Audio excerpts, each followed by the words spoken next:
I was having lunch with some colleagues, and I mentioned the research I've been doing on shame. Hey! We're recording the podcast! I love TED Talks. Shut up! Good morning to you, wherever you are, because it is... Morning Subway! For July 25th, 2025. My name is Burnie Burns, sitting right over there. She's my main test subject for shame. It's Ashley Burns. Say hi to Ashley, everybody. If you're not innovating, you're stagnating. Can I tell you something?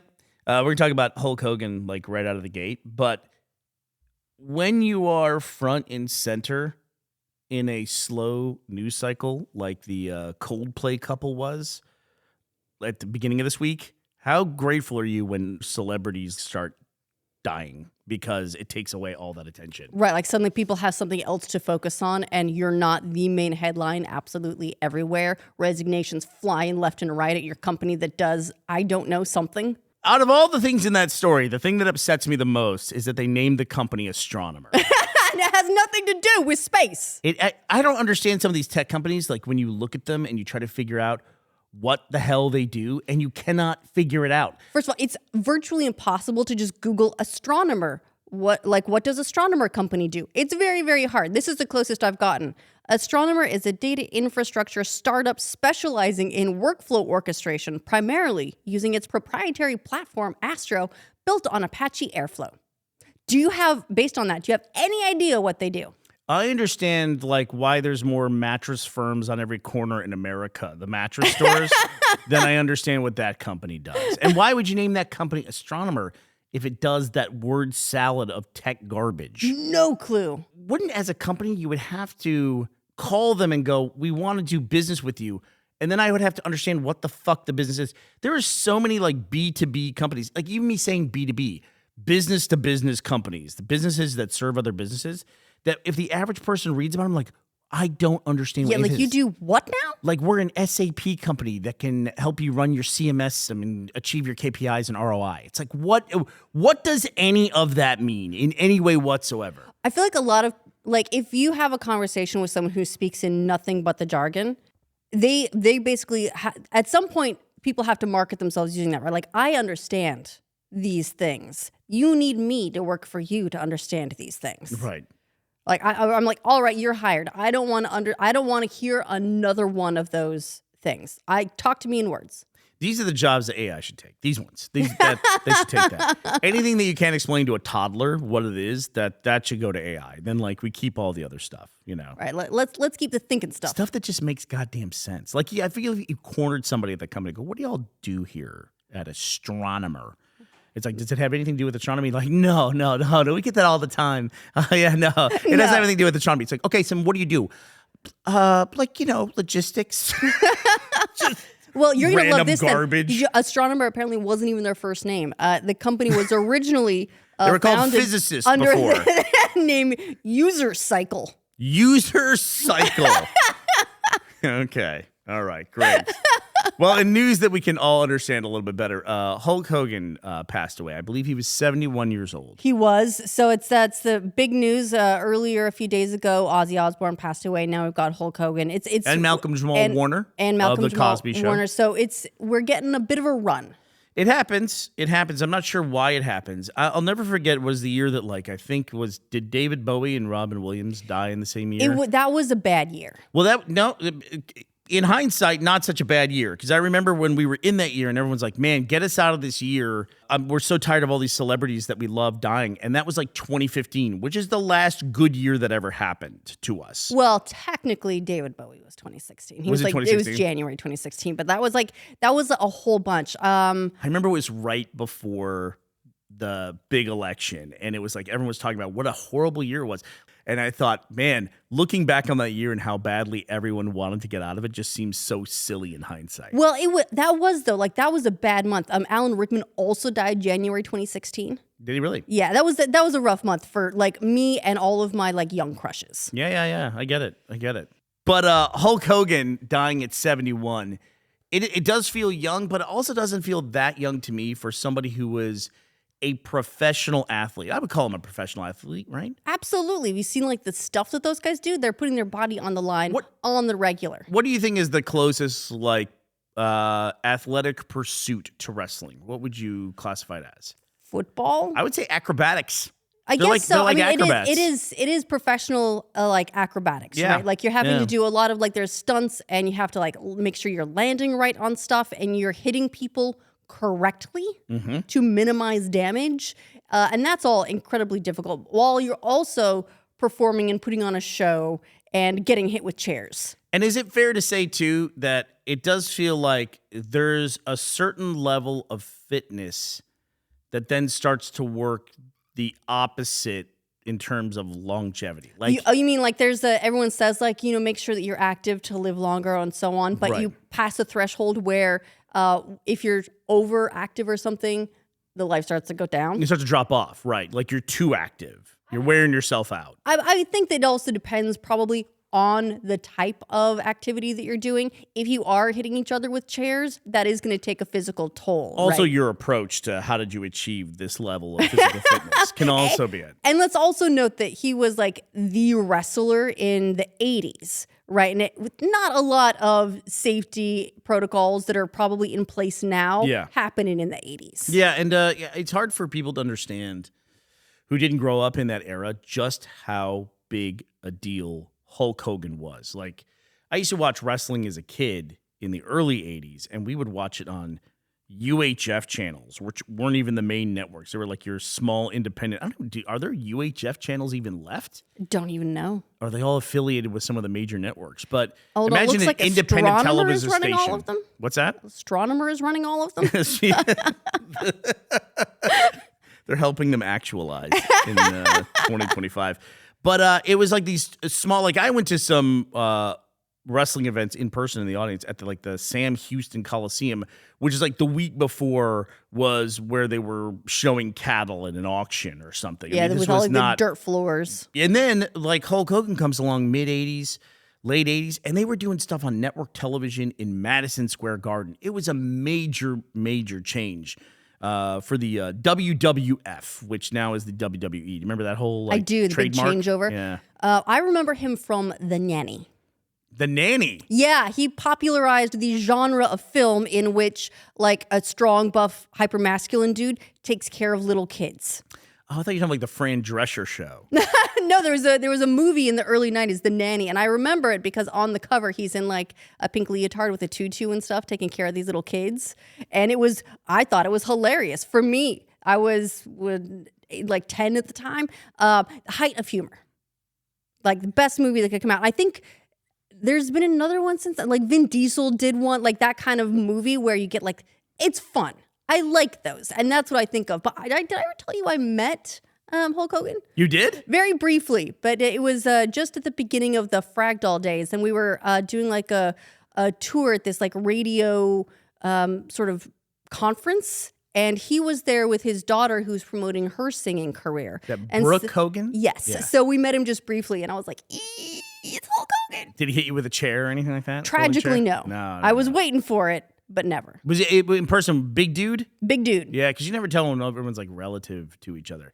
If you know what's a good history, honestly, of like the rise of wrestling in general is if you go read the biography for Andre the Giant on his Wikipedia page. It's actually kind of sad. He was there in the early days and going through all these different federations in multiple countries as well.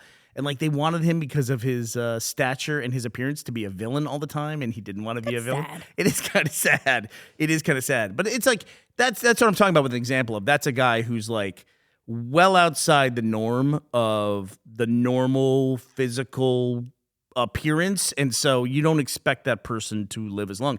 I think Hulk Hogan lived into 71 is it's incredible. Yeah, I think he for everything that he did with his life, he had a solid run. Let me ask you a quick question about Ozzy Osbourne, because we didn't bring this up when we were talking about Ozzy Osbourne passing away. I grew up in Houston. As you know, I went to the Sam Houston Coliseum to watch wrestling events. When I talk about Ozzy Osbourne, I'm going to give you a word pairing here. See if this word association, my favorite. Ozzy Osbourne and the Alamo. Music video. Music video. You think he made a music video at the Alamo? Kind of, you're close. He urinated on the Alamo. Was arrested for How is that close? I don't know. I'm trying to make correlation. Trying to help you out. Trying to help you realize your KPIs here, Ashley. so that was growing up in Houston. This is before we had the global shaming network, right? But there was very intense local shaming networks in that era. We've been doing a lot of research on shame. We were told by our parents, my group of friends, were like, "You're not allowed to like this Ozzy Osbourne because he peed on the Alamo," and that was like a thing. Oh my God, did you hear that Ozzy Osbourne peed on the Alamo? I'm not even sure if anyone really thinks of the Alamo as a war memorial or what, but it was a very big deal that he had done this. Do you know the other thing that he's associated with? Like if I say, let me give you another word pairing here, Ashley. Ozzy Osbourne and a bat. Emoji. Oh, right, because I told you that when I typed in Ozzy Osbourne today, it was suggesting a bat emoji. Yes. And I don't know why. That must be an update that somebody put in there. That's actually pretty fucking funny. I thought that was funny when that happened. But Ozzy Osbourne is known for biting the head off a bat and needing 40 rabies shots in your stomach. Now that you mention that, I think I do remember seeing that come up sort of at the time, however many years ago, that he bit the head off a bat. That's pretty hardcore. Yeah, it's I'm telling you stories like a little kid because that's how they were passed to me. It's like he peed on the Alamo. He needed 40 rabies shots in his stomach. Shame. Yeah, and so we were. It's weird the things you associate with certain people when you grow up. But I would imagine if people listening to this grew up in San Antonio, like Ozzy Osbourne might not be a popular dude Right. in San He's Antonio. not even allowed in the city limits. That's where the Alamo is, by the way. It's in San Antonio. You would know that if you watched Pee-wee's Big Adventure. And there is no basement.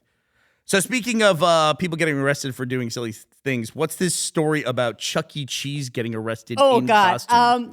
So the Chuck E. Cheese mascot has been arrested for credit card fraud, and he got arrested in front of a bunch of kids.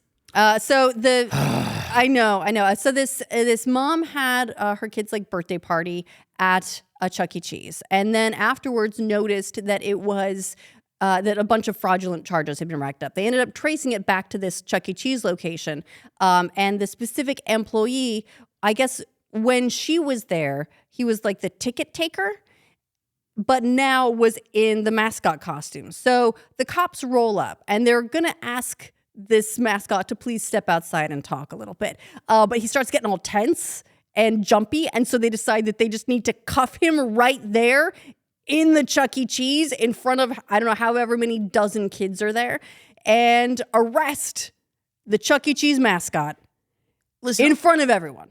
Give him a chance to undress. Like, if you can't outrun a perp in a mascot costume, I don't know.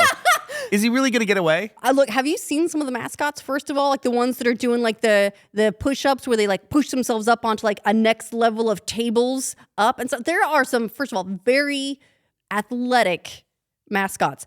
Also, have you seen some of the police chases on foot? Yes, I have. And how those tend to go. Yes, I have. You know, they're not all necessarily required max athletics, and they're probably not expecting it if they're trying to arrest a mascot. Also, by the way, what a missed opportunity here to cuff him, right? All the kids are there watching this happen, and then they pull the mask off, and then the guy could have said, and I would have gotten away for it too. Wasn't for you meddling kids. You know that cop's been waiting his whole life for that opportunity. You got the guy busted. Let's see who it really is. It's the credit card fraud. This is the one who stole from your mom. Only one of the kids had like an emotional support dog there that day. That would have been perfect, man. It would have been the perfect story. But I got to admit, though, it's like the credit card fraud thing sucks. I'm at the point now where if someone takes my card physically from me, which was a totally normal thing in America forever, now when it happens, I'm like, give me that back. Like, why are you taking my card? You're like, why doesn't your tap to pay work in 2025? Right. It's gotten very... We've gotten accustomed to keeping control of our stuff, or not even having this stuff. I barely carry cards around because they're all in my phone. You're not taking my phone anywhere. I have that moment in like line sometimes. It's like it had it in HEB when I was in Austin this last couple of weeks, where I was like about to go through with my card. Everything's on the belt, and then I said, "Do you have tap to pay?" Because if they didn't, sometimes HEB doesn't, and I thought if they didn't have tap to pay, I've created a horrible situation right here. I have no way to pay for this stuff, you know. And it's like, luckily they did. So Time to suit up as a mascot. Steal some credit cards and pay for the groceries. that all feels like an extended commercial for Astronomer services. Can't pay. Does your company not have tap to pay? Sounds like you need to optimize your workflow. And then comes Chuck E. Cheese. And we would have gotten away with it, too. But I'm convinced everybody, if they can lay their eyes on my card, they're stealing all my information at this point. Oh, right? yeah, absolutely. I have to say, nothing happened, but that happened at that airport little lounge that I went into. I had to pay for it. And the guy said, oh, yeah, our internet's slow. Here, I'll just take your card. And I was like, what does that mean? Like, you're going to write down my card number and punch it in later? Getting it, it's one of those carbon machines where it just like takes an imprint of the whole thing on pink paper. So I'm watching my statement closely. I'm watching. I went through this thing the other day. And the internet slow brings up another story too. But I went through this thing the other night. I was talking about where my credit card got declined. I was so annoyed by it because it put me through all the machinations of security. Like, I made the charge. It said, hey, we're going to send a one-time code to your phone. I got it. I entered in the code. It was correct. And then it declined it. It's like, don't make me go through all the stuff. I passed your test. I did all your stuff. It's like, what else do you want? I got to upload a selfie that proves I'm over 18 or whatever. Have you seen in our subreddit, they were talking about how now people have just started to provide resources where people can just go get a selfie of someone. Sure, of like course. a repository of an old person selfie. Imagine selling your age to people. Here's my old selfie. I'm charging $5 per duck face. Yeah, exactly. Here's my suggestion to anyone under the age of 18 if you want to get a selfie. Just pose with a fish. Some like those like rainbow glasses, then you're going to be great. The best part is you've already got the socks halfway up to your knees, You're right? great. That's come back around. So now they're going to be like, I don't know, are you 16 or are you 60? Yeah, if you have a pair of sunglasses on like a lanyard around your neck, then you're set. You're clearly over 18. Like, this guy looks a lot like Hulk Hogan. But we were part of something that, I have to say this before we start talking about this. This is an exceptionally rare thing, but we were part of a global Starlink outage that took place last night. And it came at a really weird time for us because it was bedtime for us. I guess it was the middle of the day for people in the A lot US. of people. But like, it was, Finn was downstairs, and right before bed, he's allowed to have 30 minutes where he can watch something. And we were transitioning from downstairs to upstairs, and he had 10 minutes left in his thing, and we were going to watch the remaining 10 minutes upstairs. And when we got upstairs, the internet had died at that point in time. And I worked on it for like 30 minutes and said, I'm just going to give up on this. I know, because I know he was helping you. I've never seen such a diligently troubleshooting 5-year-old. We're going back to board games. Right. He didn't have a concept of what was internet and what isn't internet, because everything's internet. But the good news is, like, we were actually okay with this because, and I never mention the cloud services we use, and I do that intentionally just because it's like another layer of security. And it's weird timing that I feel comfortable talking about that we use Starlink because it saved our ass out here, but we are currently transitioning away from it because we're on fiber now. Yes. We have fiber in our area. And so it's like, I just wrote down some metrics here, Ash, just to give you a perspective of the different eras we had of internet here. We're on our third era now, aren't we? The first era, we were on a 4G hotspot, and like it was like not a great one. Yeah, it was like 2 bars. Right. You know, imagine that For the was whole house. So you can technically get connected, but don't plan on doing anything. And like we told just recently the story about when I tried to download Forbidden West. Yeah. It took like 6 days. 6 days to download the whole thing. And so that era we had, I took a speed test the day before we got Starlink. We were 0.7 megabits down and half a megabit per second up. 0.5 and 0.7. Sounds like you need Astronomer. Yeah, the day we got Starlink, we went to 300 megabits down and about 20 to 30 megabits up. We're now settled in. We were like one of the first people on our cell. I think we might have been the first on our cell. We must have been, because you fudged it to even get us activated. I remember you drove the Starlink somewhere south to activate it because it wasn't far enough north for us yet. But then once you got to activate it, it worked. I was in the parking lot at the beach, and because I figured I could get the best clearance there. And I drove about 150 miles south, activated it. I remember when it, like, because it moves, the actual dish moves around, and I could see the moment it activated. So then I brought it back up, and sure enough, it worked in the garden. But we couldn't activate it while we were up here. So I felt really proud of myself for doing that. And it's great too, because the moment we had that, almost all of our internet troubles went away, right? And it became normal, right? Just being able to watch Netflix or something became normal. And we became normal for like on a consumption level, but our upload settled in at about 10 megabits per second. And that has been, I know, vexing for you for streaming, which is something that you've wanted to do.